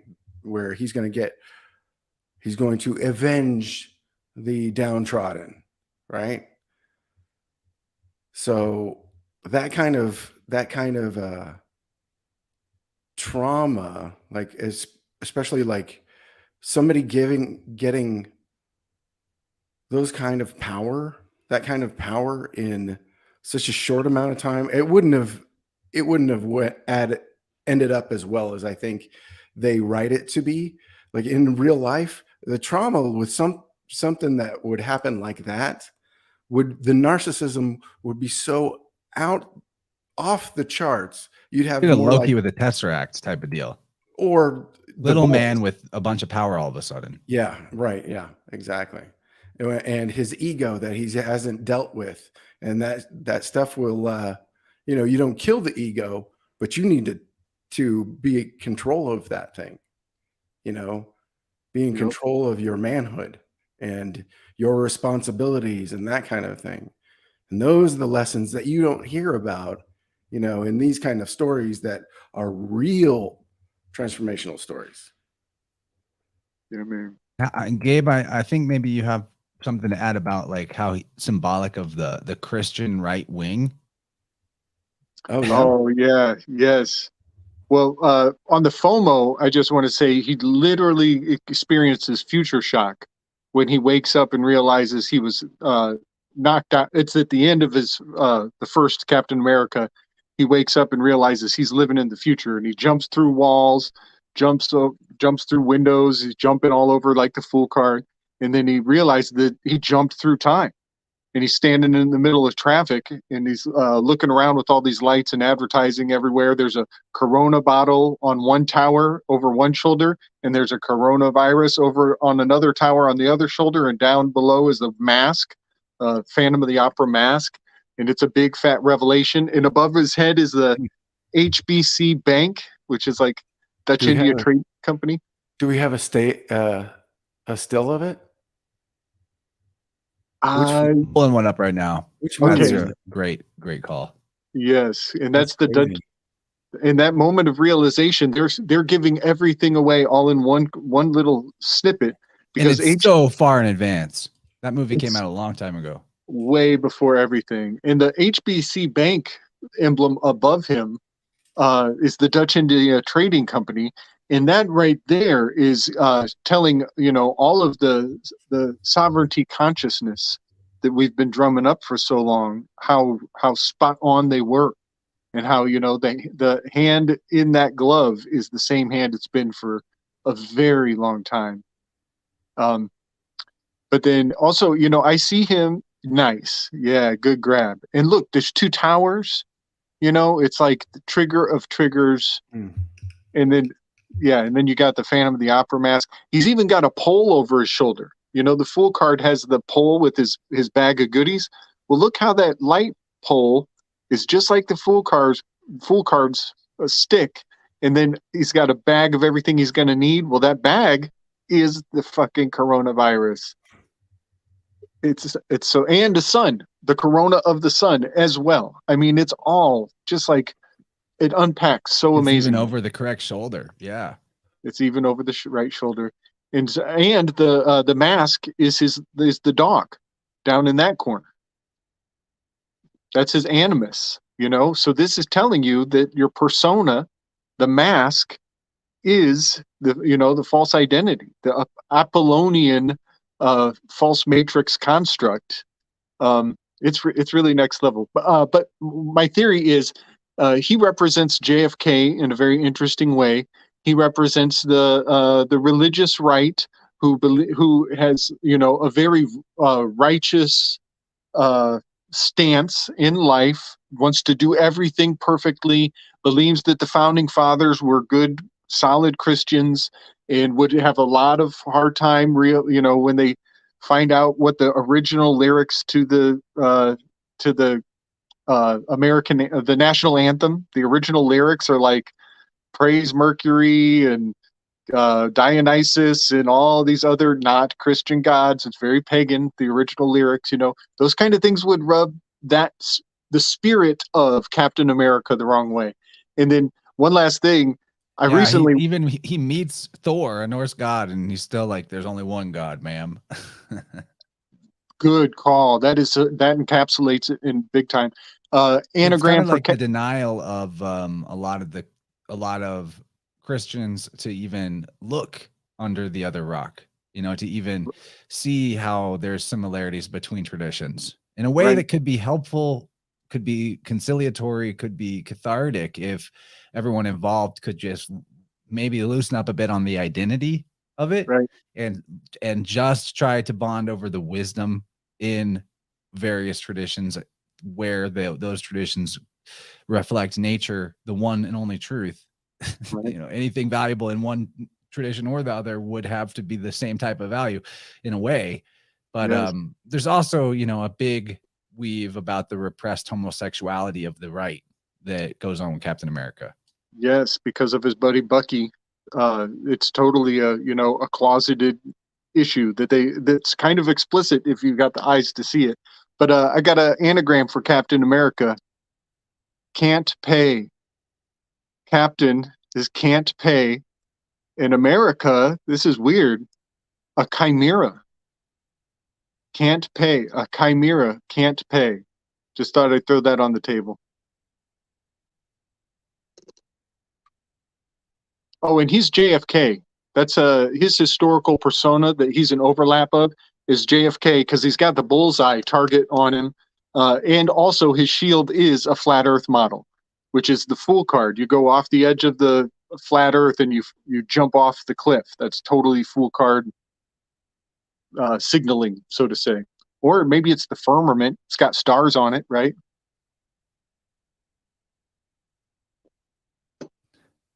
No trigger, no trigger. Well, I think this is a good point, Gabe. We're talking about the JFK of it. I would like to get into Captain America 3 and talk a little bit about what you discovered right there at the onset of the movie, because to me, that's a specific of a thing that is only there for those who know, as the whole Pegasus Tesseract weave at the beginning here. Really big one. Yeah, man. I loved that weave. Maybe even you can send me images if you got them. I could also scrub through the film and find the images myself. Well, there's some in the telly, in our Marvel telly. You can pull up some of those. I know they're kind of scrappy, but they definitely help me bring my thoughts back. But one thing that is interesting to consider is that Captain America, in the chronology of the Marvel Universe, Captain America comes first. He predates all the other story arcs. So he, even though it didn't come out in that order, which is kind of part of the, the CERN scramble, is that they didn't lay this out chronologically. It's on us to go back and figure out, who came before who. But that makes sense that Captain America is the earliest because he's the Fool card. It's the 0. It's the symbol. It's not the number. It's a symbol. And a symbol becomes his, his big apotheosis line. That's funny. I think that in the line, where, how Wolverine is weapon X, right? His weapon X is symbol for 10. Right. I remember Captain America was supposed to be 1, right? In this series of testing of super soldiers, right? Yeah, I think he's 0. I think you're right. I think he's 0. Really? Because the Fool card can be 0 or 1 depending on where you put it in the major arcana. Right. Oh, really? It's the first card, but it's number 0 in a way. And that's kind of the magic of the Fool card. I really love that we're bringing this up. It's the rule of Kal-El. It's the fact that, you kind of have to be in 2 worlds. You have to be thinking alphabetically and numerically. You have to think about how one leads into the next. And it also relates to the one before it in a strange way. And that's what comic writing is. I mean, you just build on it and build on it. And you have story arcs and among story arcs and story arcs. And we were talking about how comic books have been kind of shaping our world, if not brainwashing us, since we were kids. Personally, since I was 6. Yes. And I think about that with all these stories, because the movies are too much. I can't keep up with everything. I couldn't keep up with the comics in the 90s. I started falling out of really getting comic books in the 90s. Of course, it was some pretty crappy stuff until Image came back, and there was a good run there with Marvel right before Disney took over. Right, that was the window, that little golden window of where digital art was finally not looking weird, and so the art quality was whoa, really good, and a lot of fun stuff going on in the narratives. And then Disney took over and all the heroes gender swapped instantly or race changed. So I had a little run of collecting comics between 2012 to 2015. And by 2015 is where it was really getting ugly. But yeah, there's a nice window there. Yeah, man. And keeping it all the different lines that you can't keep track of, part of the here, this is that breeding of that FOMO. Oh, I can't have that next thing. I can't have that next thing. And this is what they train us with trading cards and with Pokemons and limited editions. And it's a chimera because there's so many different books, different versions. And you can't pay for the whole chimera. Right. Yeah. Yeah. So you'll never know all the secrets. Right. And that is the FOMO thing kind of plays into that dynamic of Stark joins on to the collective higher authority, and Captain America, he has to go rogue because he might have to have somebody else tell him not to respond to an emergency. And so in a strange way, that defining attribute is what keeps him from joining on to the United Nations, outsourcing his sovereignty to the United Nations, which Starks ends up doing and ends up regretting it. Mm-hmm. Right.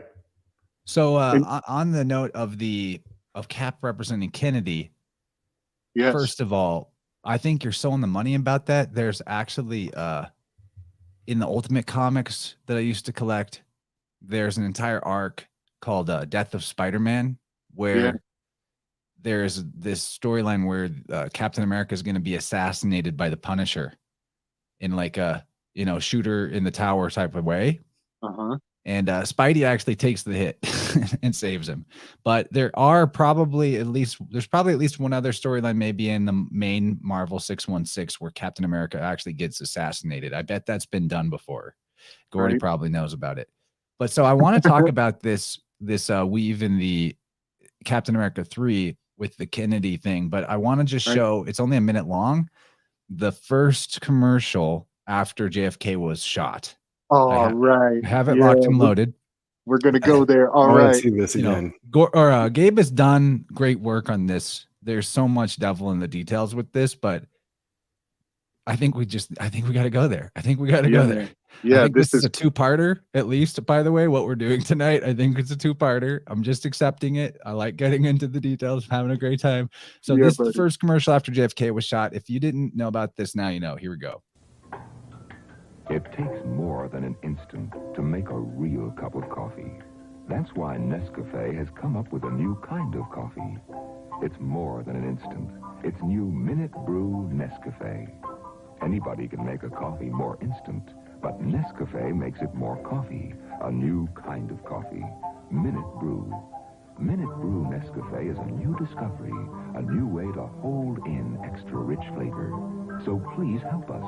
Let it brew in the cup a few seconds longer for all that extra flavor to come out.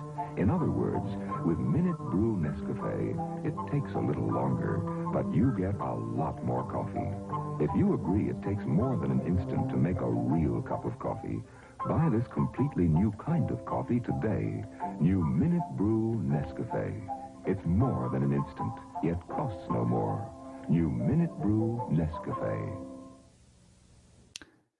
Yeah, sorry, Paraplegic, for doing an ad for your competitors.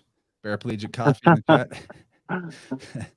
So there's a lot to that. I mean, we could weave on many elements of that, and we won't get into the devil in the details, maybe, unless Gabe wants to throw some out. But this assassination followed by coffee commercial. This is what America saw. Literally hypnotism, like take this trauma in, take it in. We're going to build off of this trauma for years to come. And I think I forget how many times they say the word new in that commercial. They say the word new over and over. They just drill it in. And what did they call the lockdowns? They called it the novel coronavirus. This is the new normal. It's so profound because your fight or flight response is sensitive to novelty. And so seeding the idea of it being new, it just tips the scales in their favor that you're going to react the way they want you to.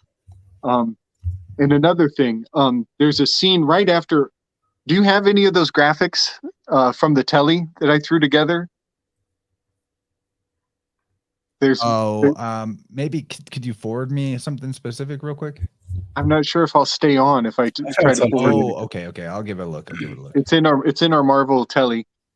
So the opening to Captain America 3 Civil War, which is the temperance card. I mentioned this earlier. Temperance card, you move the R in the word temperance and you get Trump, Pence. So Trump and Pence was a Civil War spell. Also, I want to point out that the JFK being on ice and then coming out in the future, that's part of the QAnon mentality. Those people thought that JFK was going to come save the day. It's like a crazy hero spell. King Arthur. John McAfee too. Everybody keeps expecting John McAfee to come back to life. McAfee. Good call. Mm-hmm. Good call. Mm-hmm. So the very opening scene is absolutely fascinating. 1991, I'm pretty sure they're in Siberia. Siberia was a penal colony. You used to be able to look up the history of the penal colonies and connect the dots for when the American Revolution popped off. It was because America was a penal colony and we weren't going to take it anymore. So when we popped off the revolution, guess what? They handed that torch over to Australia. And so, but now you try to look up that fact and it's a little bit harder and harder to find every day. Well, Siberia was a penal colony as well. And these facts are so profound. And it brings up Rasputin as well. There's so many things packed into these little fine details. So the very opening scene, there's a Russian soldier and he's walking into a compound where there are two soldiers framing the door, and the two soldiers have to turn the key at the same time. So there's your nuclear trigger switch implication. So the two guys turn the key at the same time. That's also the keys of the Vatican, the symbol for the coat of arms of the Vatican. And then he goes in an elevator, down the elevator shaft. Well, that opening scene of him going in the elevator shaft is actually built into some artwork from a very influential psychologist who we'll get to that if James pulls up the graphic. And then he goes in the elevator and he starts putting in a numeric code on a touch keypad. And I haven't really ciphered out exactly what is in there. I'm seeing 17 is a star card. 28 is probably a moon indication. So you got the moon and the star. Well, so it's 17286 is the code he puts in. So 17 is the star card. 28 is the moon. 6 is probably the magic square of the sun. It's a 6x6 magical square. It's not the tarot number. Yeah, I threw all of this together in the standard slick dissident collage format. And then, yes, so then he goes, and then a vault opens up, and he grabs this red book. Well, there are a couple of very influential red books we should maybe think of, and both of them seem to be a fit. It's not either or. I think it's both and here. Carl Jung's The Red Book.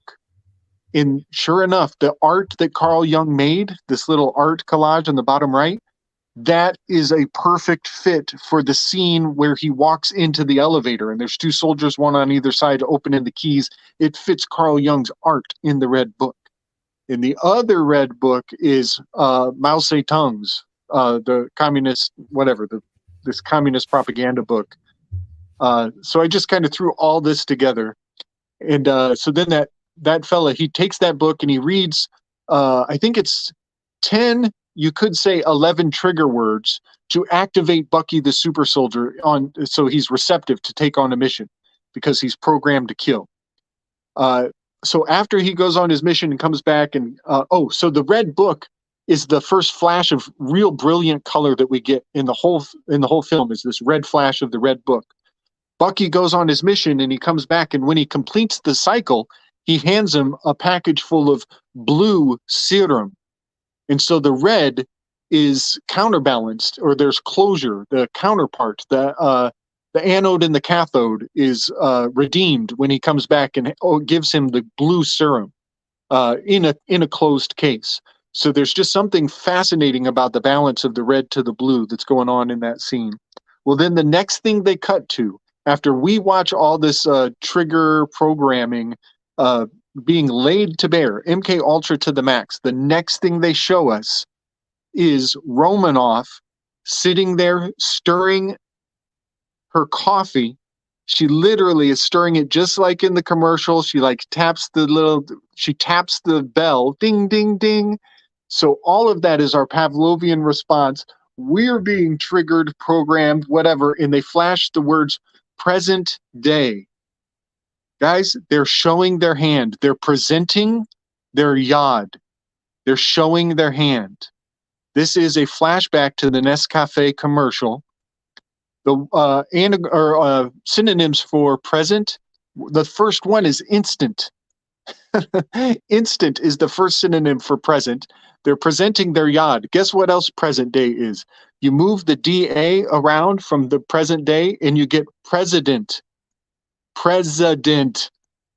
with the big fat yod, the hidden hand of it all is the Y shape.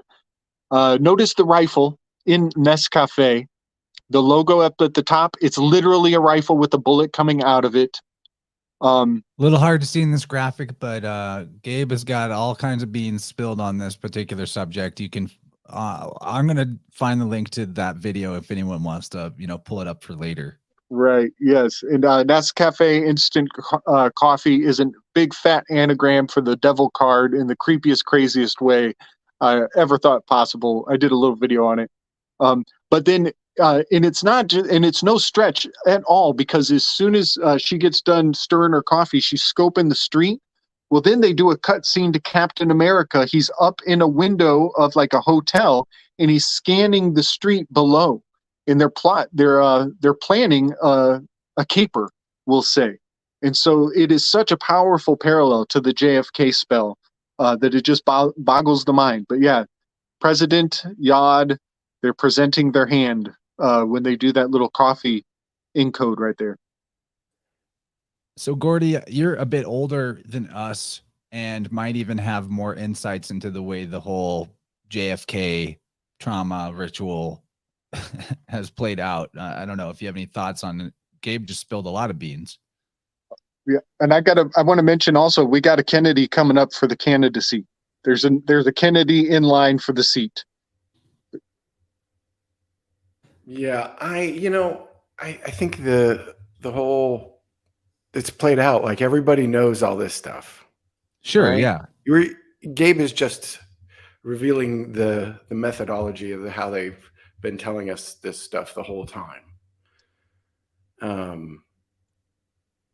So I don't know that there's anything I can add other than you're all being mind controlled. Everybody who is in the sound of my voice, you are a victim of mind control. Well, it's So just that one has been seeded so thoroughly in the culture with other aspects to the triggering of that trauma. The killing of the king ritual, if you will, the de-sovereignizing, hitting you in the crown, that I think that there's maybe part of the strategy with that. This is just speculation, is that certain elements of it, if you can call back the energy in a, I don't know, magical way, like Gabriel just demonstrated with the Nescafe commercial following the assassination, and then the assassination scene in Captain America 3 followed by present day stirring the coffee, that then it's like prime, it's also calling back the other elements of the ritual, the ticking of the pendulum, the hypnotist pendulum. Because what happens right after that scene, Gabe, is, I have it in my slides. Let me just find the slide that is relevant, but what happens after that? Bioweapons leak in a market. In a market with umbrellas. A virus leak in a market. Yep, with umbrellas everywhere. Hypnotizing you to be afraid of that. That's the hypnosis spell here. It is so profound. And this is all before everything went down. You know what I mean? They were just seeding people's consciousness. And a lot of people weren't turned on. But that's the other thing. Like, how could they have known that they were picking up on it? And then when the shit goes down, they're not thinking about Avengers. They think that this is not fiction. They think that there's a difference between this shit in the cinema and what people are talking about out on the streets. They think there's a difference. But it's fiction. It's curse of fiction, 100%. Which one is this one? Is Captain America 3. Is that Civil War? Yeah, we're including this in the conversation because it might as well be Avengers 2.5. Right. Yeah, man. Yep. I'm trying to think. There was a lot to that. I mean, it's basically the wet market. You know what I mean? It is. It's literally that. Yeah. And there's also fears of paramilitary terrorists and all that go with it. Your whole Counter-Strike video game Call of Duty feel to the scene. Gordy's a little frozen, but this is something that I wanted to add to the equation in case we end up getting a hit with this, that in some way, if there's resonance to Kennedy in the upcoming film Guardians of the Galaxy 3, right. Because we have, as Jenny pointed out to me, Arnold Schwarzenegger married a Kennedy, and then he has a daughter with that Kennedy, who is thus in the Kennedy family. Chris Pratt has married the daughter of Arnold Schwarzenegger. What's her fucking name? Catherine Schwarzenegger, married to Chris Pratt. So family tie wise, Chris Pratt, who is Star-Lord or Peter Quill in the Guardians of the Galaxy series with Marvel, he's a Kennedy now, like legitimately in the family, and has been since 2019. So he's being teased, or like we're being teased in the trailers, that in Guardians of the Galaxy 3, that character might be killed off, might die. So I'm very curious to see if we find any like other syncs to Kennedy assassination hypnosis programming with that film, because then we'll know we're really onto them if we catch it like that. And not to mention, there's a Kennedy in the running for potential White House candidacy coming up as well. Yes, and he's a junior. Junior is a 1 and a 9, so that's a Sun card. Very interesting correspondence there. And also, I'm just now thinking of Schwarzenegger is dark anger, but it's also got that head. Again, we have like a dark head, and Kennedy was like is Gaelic for a gruesome head wound or ugly head wound. Also, it's like a knotty hair, like because his hair was hairsprayed in place. It was like a helmet. That's it. A knotty helmet. That's the other meaning of it. And it's got any in his name, and anything any makes me think Enneagram. 100%.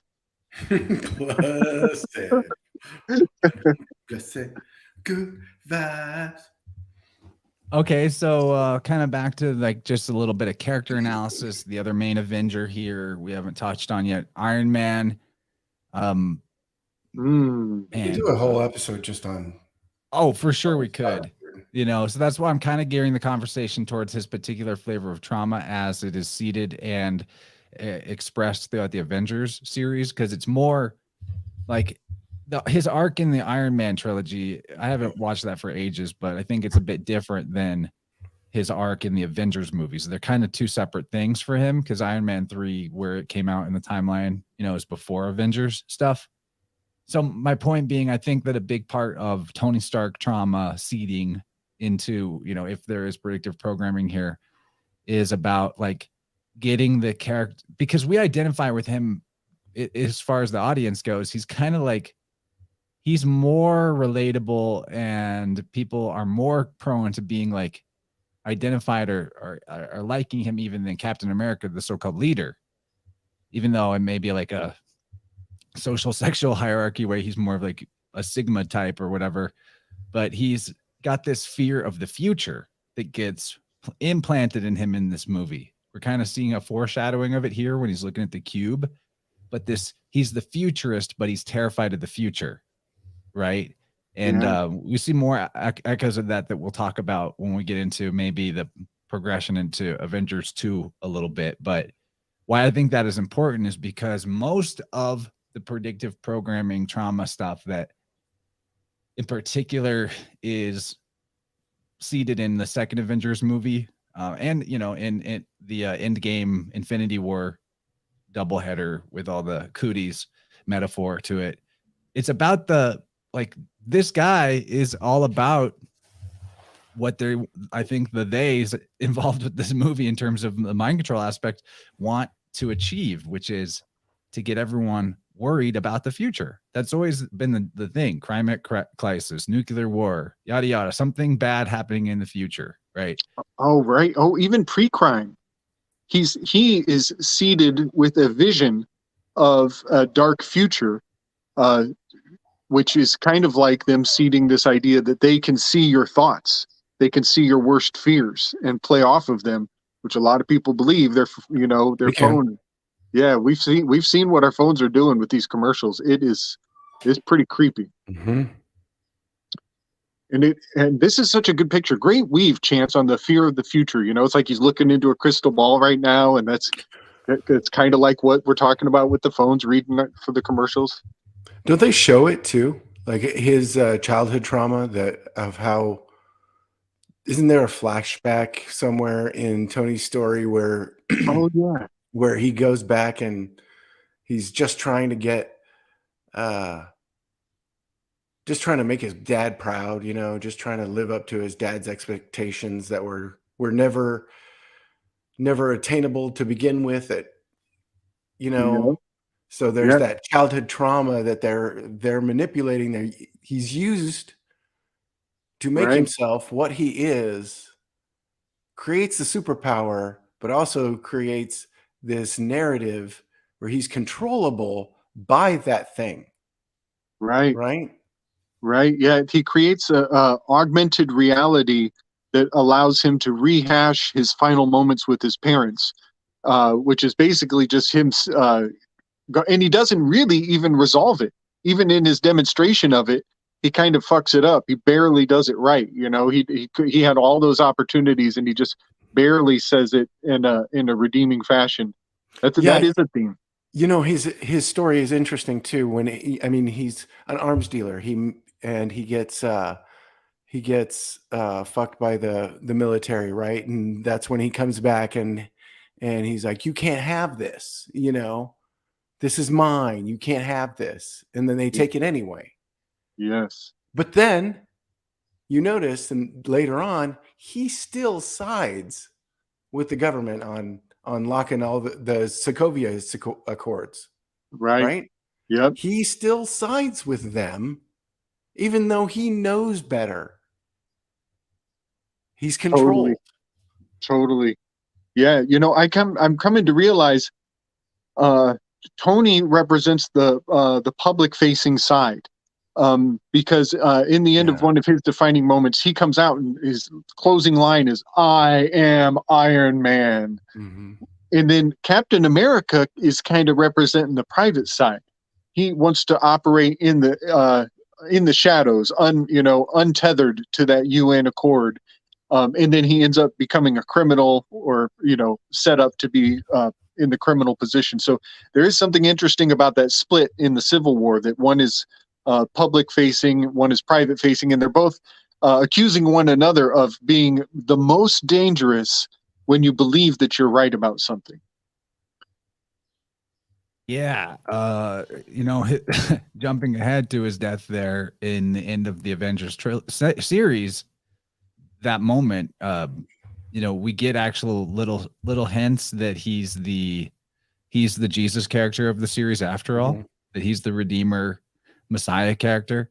And man, there's so much that we could actually say about the public versus the private element, and how Captain America: The Civil War is revolving around a surveillance state, and whether or not we have the right to privacy. Basically, in a nutshell, for people out there unfamiliar, Captain America 3, the Civil War between the superheroes, with one side led by Captain America and one side led by Iron Man, is that the government decides that to be a superhero, they can't operate independently. They have to work for the government and register, and, you know, no secret identity allowed, and all of that. So being the technocrat, the futurist, you know, the future being all devices are watching all the time, the AI guy, Tony Stark, he's not for privacy. He feels like he wants to be controlled. He feels like the responsibility of having to decide for yourself what's right and wrong is actually too much for him. And he feels guilt. There's even like, man, we might need to just go more deep and granular into Captain America 3 in the future. But that, you know, they literally, they rip open the wound of successful white male guilt, racism, privilege, that he has this moment where he's like exposing his deepest trauma while he shows this technology that allows him to relive, you know, his memories that are trapped in his the fascia of his body, or in the synapses of his brain, or whatever. That, like, they're telling you that trauma lives in your body, that there's like the ghost of that electricity is still there until it's worked out. right? Yes. So he's Yep. exposing that. He shows his greatest vulnerability, his greatest trauma.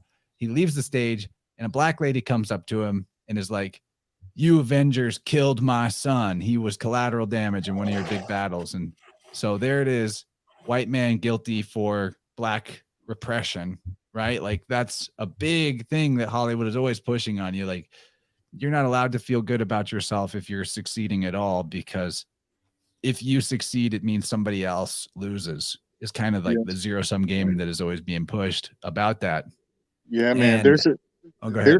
There's a huge thing on the race baiting with Captain America 3, and the fact that Tony, his cohort, or the guy who's like his acolyte who takes on a suit, is a black dude and ends up getting injured, and so he takes on the weight of that injury.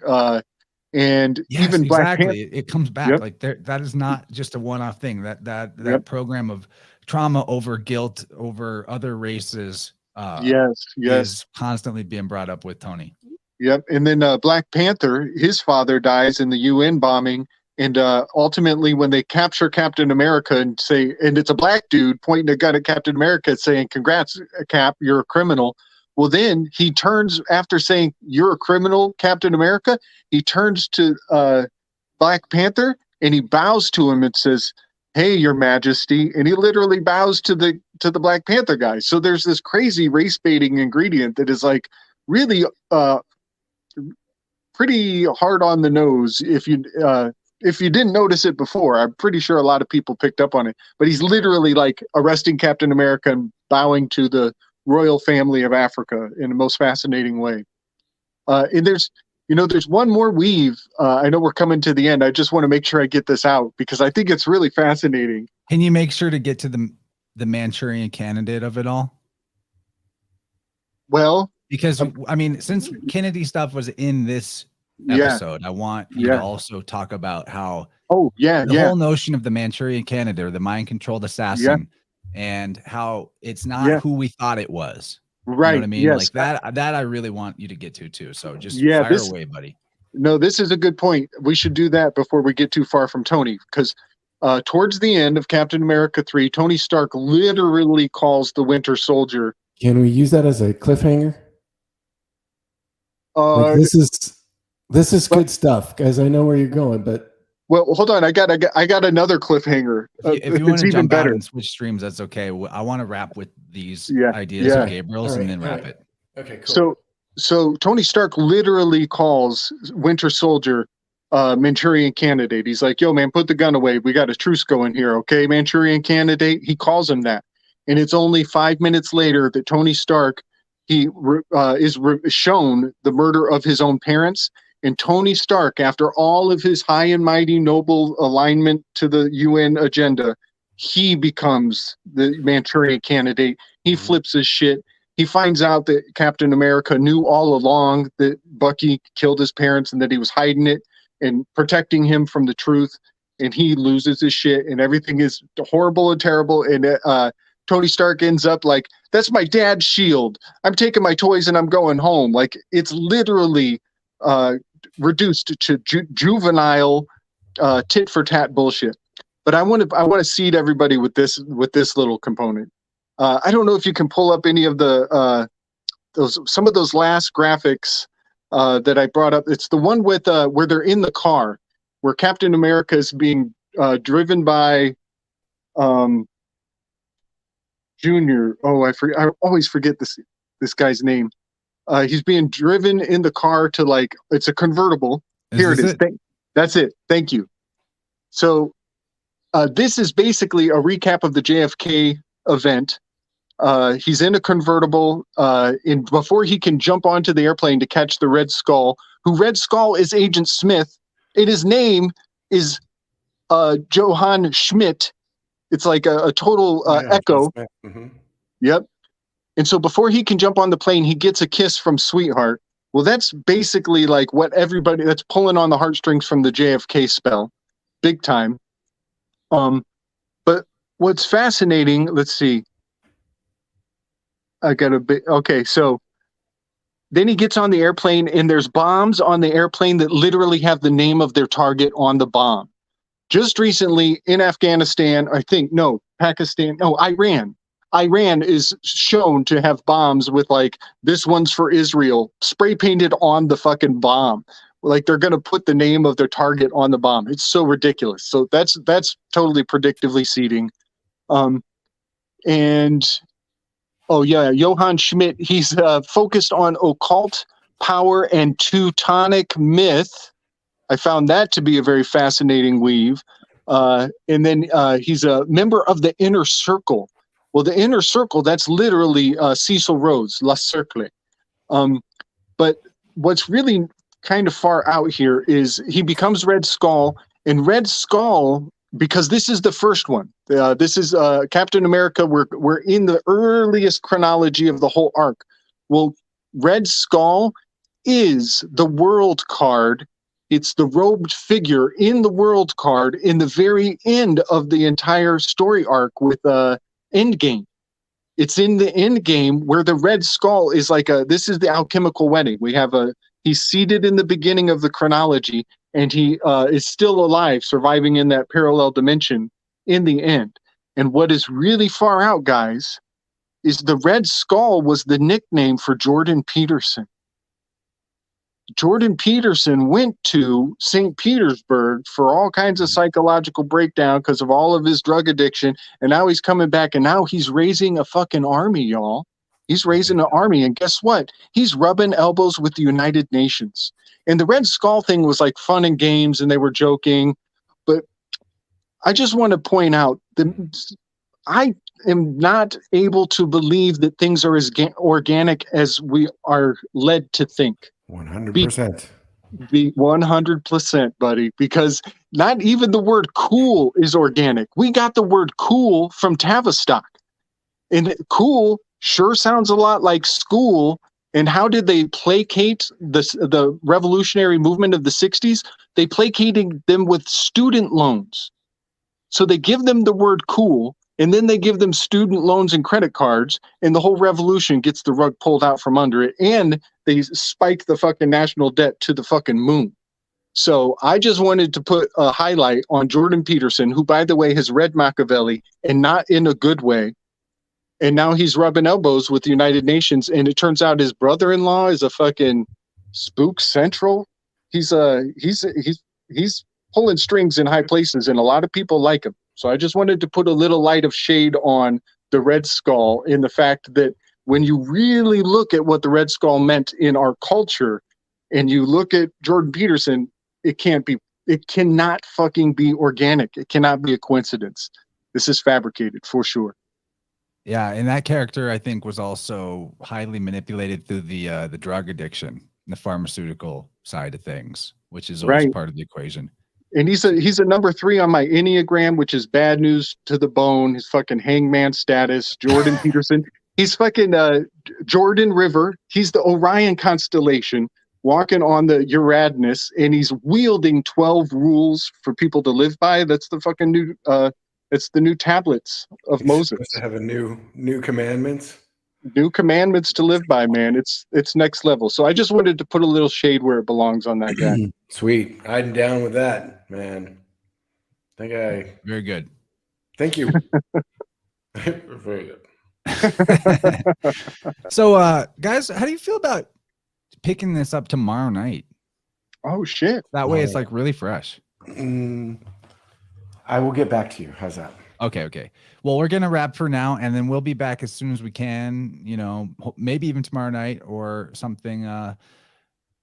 We'll talk shop outside of this, but we want to come back and bust out the rest of this talk, because we got into the baseline trauma stuff, but the predictive programming of specific world events, there's a lot of gravy to be ladled with that. So part 2, come in as soon as we can, and really enjoyed it. I'm glad we got this group back together, and now that we're in it, I'm pretty gung-ho to keep going. So yeah, but it's a good point to wrap it, not to get too long in the tooth, and we'll reconvene.